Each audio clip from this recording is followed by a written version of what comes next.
Magkakape na naman tayo, guys. Oh, 'di ba?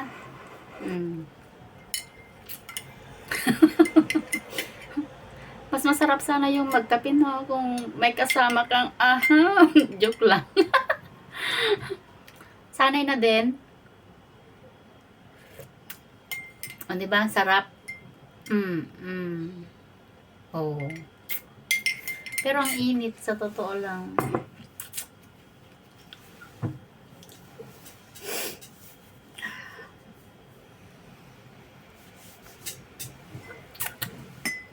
May tinapay na ako, tingnan nyo.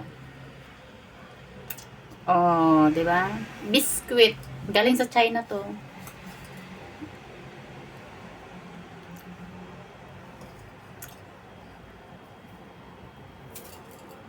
Sabi nila lahat ng joke lang.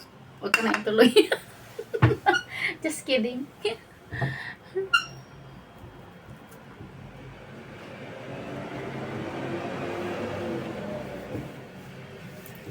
Nagsundo ako kanina ng alaga ko na naman. 3:30. Tapos yung isa mamaya. For 4:45.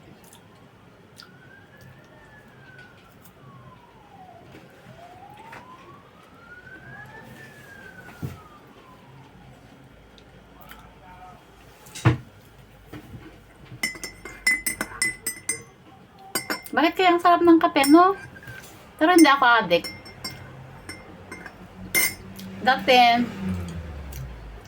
Dati, nung addict pa ako, isang araw siguro 3-4 na basong kape ang naiinom ko. Pero acidic ako. Bawal sana pero ang sarap eh. Pero magkape ako at hindi. Okay lang, hindi naman sasakit yung ulo ko, ganun. Pero nung na-addict ako ng kape, sumasakit talaga yung ulo ko pag wala akong kape. Natigil ko nun nung na-hospital ako ba. Na-hospital ako nun. Tinigil ko ng siguro mahigit 1 taon. Natigil ko. Tapos, nung natigil ko, naoperahan ako sa nung 2021. Tumira ako sa sa boarding ng kaibigan ko. Siya nun yung nag-alaga sa akin dito sa Hong Kong. Pero ngayon nasa Italy na siya. May asawa na siya. Sa ate Shine, sa ate Elma.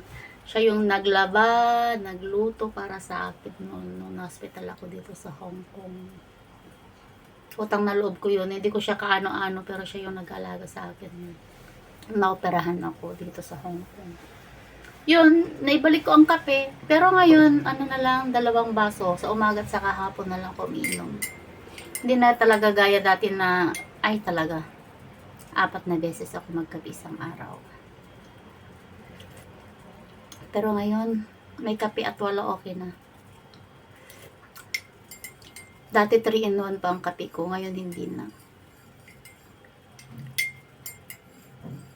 Sa kasi amo ko na babae, alam niya may sakit ako sa tiyan.